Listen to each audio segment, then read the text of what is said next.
We can talk about our most embarrassing failures. Okay.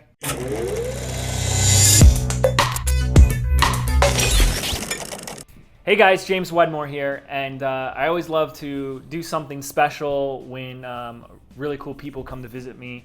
We're here at Wedmore headquarters, and I've got the Brandon Lucero with Hello. me in the office. Hello. And we actually just finished an epic surfing sesh. To put it lightly. To put it lightly, to say the least. We'll probably cut to B-roll here. Yeah. And just some... Me crashing into the rock. Yeah, he actually has a bloody knee, which we should probably show later. And little things there. Little knee stubble. There's a few things we just wanted to share and talk about as we kind of like to geek out and talk business, talk life, and topics of the mind and whatnot. And so Brandon had an idea that we talk a little bit about what? Most embarrassing failures, because I think it's something that most people don't really talk about. Everyone loves to talk about successes and how they made a bunch of money and launched all this crazy stuff. And I know there's a lot of things that I don't think a lot of people know about you that I do. And there's a lot of things that I've gone through that I don't talk about, like how I've run webinars with one person on it. Yes, that's amazing. That's a good one. So this isn't an embarrassing thing at all, but it's a totally failed venture. And the short version of the story is that one of my first business ideas was to design a line of shoes that were like the Live Strong bracelets. All those different colored bracelets were really popular, and I was like, well, I'm gonna make the shoes of that. Yeah. And so we did, and I made a pink one for breast cancer awareness, and I got all excited. I spent thousands of dollars working with Chinese manufacturers. Had no idea what I was doing, but they started shipping me boxes and boxes of shoes. Right. And most of them like really cheap, low quality, and I didn't know what to ask for or anything. A mentor of mine. Wait, why is it in quotes? Because his advice was not something that a mentor would give. Was as soon as he found out what I was doing, he was just like, I remember I was young, I was impressionable, and he's like, dude, what are you doing? What the heck is this? It's like, what are you going to do? Ship thousands of shoes to Long Beach Harbor? Where are you going to store them? Your parents' house, your neighbors down the street? And he just like shattered my dreams. Yeah. And I never went through with it. And I can only imagine how many times that happens to people where someone tells you it's a bad idea, so you just don't do it. That actually brings up a really interesting point, because I always look at like how I went from point A to point B, and it would be awesome if it was just like a straight line. And if you look at how jagged it is, but you look at the reasons why it's jagged, and I guarantee like 90% of the reasons why it's jagged is because of how you think someone else is gonna can perceive you, or how someone else judges you. And I always feel like it's so common nowadays where we're either being judged or doing the judging. And it's like, imagine if we took all that away and how straight that line would be. Like if you just went forward with what you wanted to do, just didn't care about what other people thought, and you're just like, that's where I want to go, and that's where I'm going. Yeah. So anyways, my little blurb there, but I remember seeing the shoe, and I remember looking at this thing, and it actually looked like a really good shoe. Like you went through the right steps, and it was like something you would buy in a store. And that's why I put mentor in quotes, because I mean they like crushed my dream. And it wasn't something that you're like, I felt, oh my gosh, he didn't believe in me. It was the opposite. You're like, boy, I dodged a bullet. Like you listen to someone so much that you're like, wow, I'm glad he was there. And who knows? Like I really wish I would have kept going with it. And it wasn't years later until I really discovered that like, no, people are gonna be doing. That's a normal thing that people are gonna, question what you're doing. So I really like your analogy with the jagged thing, because I feel like that's how my path has been.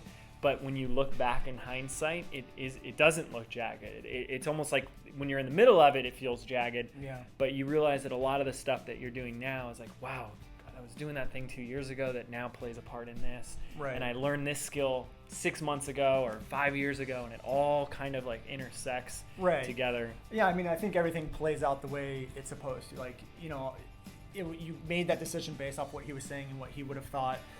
And it led you to where you are now. Like, who knows? Maybe you would have gone down and struggled for 10 more years trying to make a shoe company work that didn't work. So everything, I think, happens for a reason. But it's the reason why I brought up is like, imagine running your business or your life, not worrying about so much what other people think. And it's like, it may still be jagged, but at least it's stress free.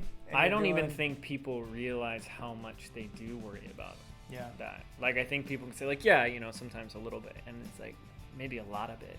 Yeah. You know, because you've got at different layers. You've got, first of all, like your own family, which I've seen people that are like, well, I don't want to be, you know, women especially, like, I don't want to be more financially successful than my husband. Right. You know, and then you've got the next level, which is friends and other family and the community. That's affected me a lot as a friend. Totally. Especially when you have friends that are working stable, consistent jobs, went to college, did the normal thing, and then like you struggle for 3 years like I did, and they're just like, what the bleep is Brandon doing, you know? And I'm just, they see you on Facebook and they're like, what are you doing, man? Doing? Like, and then there's the next level, which is obviously like potential customers, subscribers, viewers of your videos. That's been like, especially on YouTube, it's been a big shift for me over the years. It's just not caring so much what people think on YouTube, because YouTube is like the trolliest place in the world. Yeah, it's just people from all sorts of depths and nasty places just come up. People, that's where they parents' basements. That's where they live. That's where the trolls live, in the parent basements, and they come out and just try to tear you apart. And we actually had talked about that today, where on a recent one of your videos, you just had to delete a bunch of the comments. And I know 5 years ago, you and I both probably would have been there like, how do we get back at this person? And now it's just like, delete, move on your day. And it's a delete from a place of like, I just don't want your negativity in my house. You know, and it's like, you're good. Just go. Let's wrap this up really quickly. And Brandon, what would your advice be to someone who has an idea, but they're not confident in the idea for a business, for, you know, their $1 million idea, but it hasn't been proven, they're not 100% sure about it. They're on the edge of like, should I commit? Should I go all in? Or what do I do? How do I know if this is a good idea? Where do I start? What would be your advice? My advice is to give it a try and pre-sell whatever you can. This is something that I've done recently with a product that we released, and we pre-sold it. We invested $2,000 into running some ads to a webinar. We did the full webinar. We sold it. We made money on something that wasn't even created. And I think that's pretty common advice. I think a lot of people can kind of give that advice, but and the reason why it's so common is because it works. You know, like it proved that it worked. It proved that it was profitable. And the beautiful part about it is we figured out what didn't work, what did work. And then once we created the product, we already had market research ready to go. So we were even, you know, better moving forward from there. I love that, because passion can only take you so far. If you don't have the proof of concept, if you don't have profit, if you don't have money or sales coming in, you can only be in this denial of like, but at least I'm passionate. Yeah. And you know, you got to be able to pay the bills and fund the business and keep it going. Here's the thing too, is passion can be created. Passion. Exactly. Like, passion isn't like, you know what? I need to do something I'm passionate about. I love mountain biking. So I'm gonna go create a mountain biking business. Like, no. I mean, I started YouTube and video. I've never was passionate about video.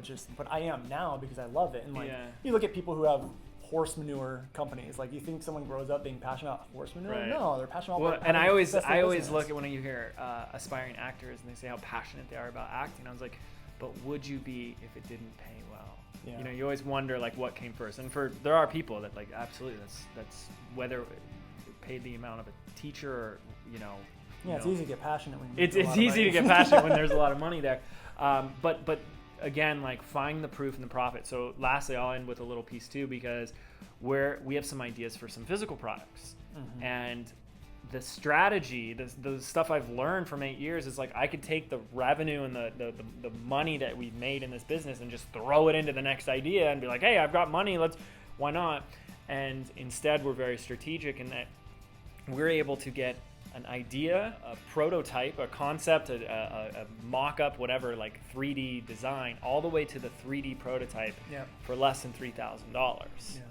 And then we're going to use Kickstarter in order to test, not just to raise funds to actually manufacture the product, but to test the actual product. Do people really want this?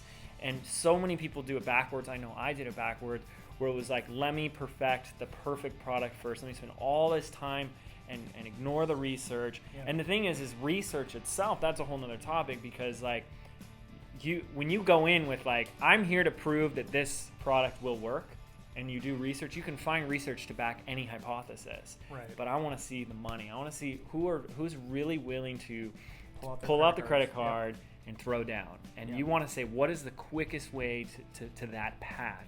And Brandon mentioned, like, if you're selling like coaching, training, whatever, can you offer a beta, Just pre-selling is like the that. only way, not the only way, but in my opinion, the best way to do it.